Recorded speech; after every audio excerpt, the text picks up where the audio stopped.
Hey guys, hopefully you guys are doing well. It's another week as we continue on our series called As It Should Be.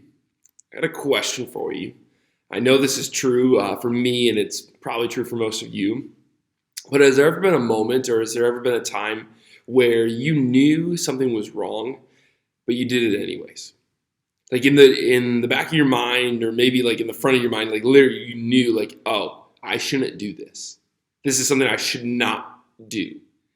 And then you still do it anyways.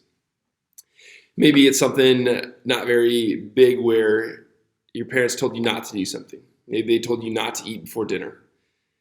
And then you're in there and your parents are upstairs and you're in your kitchen and you're like, I know my mom told me not to eat, but I'm just going to snack a little bit. Maybe it's something bigger. Maybe it's something where you knew you weren't supposed to go to a friend's house, but you were with another friend and they wanted to go and you knew your mom and dad didn't want you there, but they're like, oh, I can go anyways. That's what we're kind of talking about tonight. We're talking about sin. We're talking about how sin can destroy relationships, how sin can hurt people. But really what we're talking about is the different aspects of sin and all the ways that it can destroy each of us. First of all, though, I want you guys to know that if sin's a new concept to you, if sin's something that you haven't really heard about, or you're like, man, I don't even know what it is, after this video in small groups or later tonight, like ask your small group leader. They'd love to kind of explain more about what sin is. But we're going to be in Genesis chapter 3.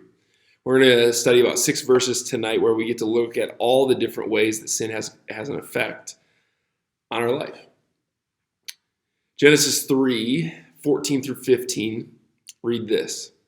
The Lord God said to the serpent, because you have done this, cursed are you above all livestock and above all beasts of the field. On your belly you shall go, and dust you shall eat all the days of your life.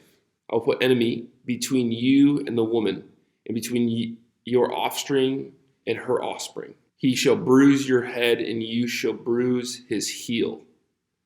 Right away, we see that sin brings about spiritual warfare. Right off the get-go in this passage, we see the conflict between God and the serpent. Here's this passage right in the beginning of Genesis, right in the first book of the Bible. We see Adam and Eve sin. They eat from a tree that they weren't supposed to. This was something that Adam knew. This is something that Eve knew. That God gave them dominion over the entire garden, over everything there except for this tree. They said, hey, eat from anything. Do whatever you want, just not from this tree. Don't eat from this tree. And we see right away what happens. We see when they eat that there's spiritual warfare that comes in. We see that Adam and Eve are addressed by God, and we see the separation between there. The serpent tries to use God's words and twist them to make Eve eat them. But then we see what God has to say about that. When sin enters the world through spiritual warfare, it comes with it. Just as Satan tempted Eve to eat of the tree, God commanded them not to. Satan constantly tempts people to do things that they know they're not supposed to. Just like Adam and Eve were tempted, you and I are tempted every day. Sometimes through things here, but sometimes through things that you know that God has asked us not to do.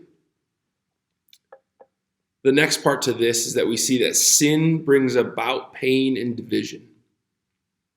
Let's look at verse 16 to see what Genesis has to say to us.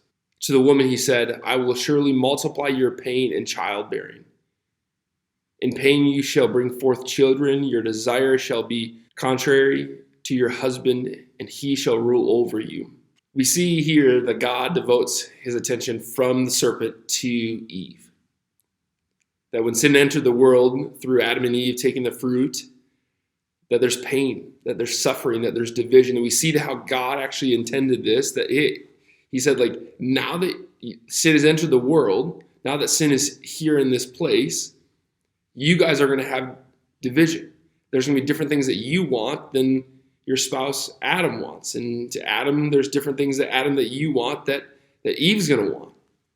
There's going to be pain and suffering through different things that the way that God intended it, the way that should be, there was no pain.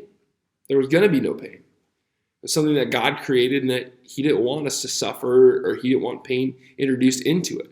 But because of our sin, because of the sin of Adam and Eve, there is pain, there is division. And lastly, we see sin's pain lasts until death. Genesis 3:17 through 19 reads this. And to Adam he said, because you have listened to the voice of your wife, and you have eaten of the tree of which I have commanded you, you shall not eat of it. Cursed is the ground because of you. In pain you shall eat of it all the days of your life. Thorns and thistles and it shall bring forth to you, and you shall eat the plants of the field. By the sweat of your face you shall eat bread, till you return to the ground, for out of it you were taken, for you are dust, and to dust you shall return. Guys, finally we see what sin holds, and that's death. We see how God really quickly, in just about 3.5 chapters, we see the story turn. We see the way that God created Adam out of dust, and we see him actually talking back to Adam saying, Adam, because of your sin, because you didn't listen to my commandments, but because of you listened to the serpent, you're going to return back to dust. You will die and turn back into dust. And we see that death has spread over all of the world because of Adam and Eve. It started with them, but it has spread out through generations since then.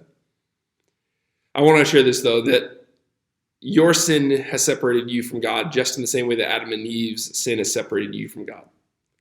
I know a lot of you guys know this, but you and I are created sinful. Not because that was the way that it should have been or the way that God had designed it. It was because the sin entered the world. But because you and I still sin, we still sin every day, that it has separated us from God. So it wasn't just Adam and Eve's decision that separated us from God. Your decisions today and yesterday, in the sin that you have in your life, has separated you from God. So you can't just blame this on somebody else. You have to take responsibility for your own actions, for your own desires. But there is hope in this. There is hope to see what is to come. Guys, sin produces chaos.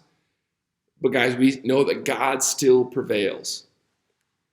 We see a couple chapters later, a couple books later, actually a number of books later, what happens because of sin. That there's separation between God and man. And God loved you enough that he's like, guess what? Like, I don't want my people, the people that I love, my sons and daughters, to live in separation of me. And so he sent his son. He can't stand what's happening in the world. And so he actually sends his son into it to build a way back to him. So that way he can restore this sinful place. So that way we can have hope in tomorrow. That we have hope in that, even though that sin is spiritual warfare, even though that sin brings pain and division, even though sin lasts until death, even though all of those things are true, we still have hope. Because guess what? We know now the ending to the story. We see that, yes, you are going to turn back into dust. Well, your bodies here are. But if you have a relationship with Jesus Christ, those bodies don't mean anything. Because you will not be in them, you will not be here, but you will be spending eternity in heaven with Jesus. Guys, that's my prayer tonight. Is that even with all the sin, even with all the pain, even with all the spiritual warfare that we're all dealing with, that we can have an opportunity to find hope in Jesus Christ. I know for some of you might just be like, oh, that's just life. I don't attest that to sin, or I don't call that spiritual warfare, or maybe it's not really pain or division. But like, if we were actually to investigate our life, if we actually to see the things that we're struggling with, then let's just call it for what it is.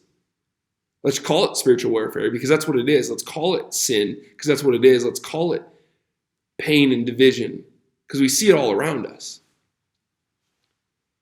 But regardless of what you're dealing with, that's my hope and prayer tonight, is that we can start to identify the things that are in our life, call them for what they are, but yet cling to the hope that we have found in Jesus Christ.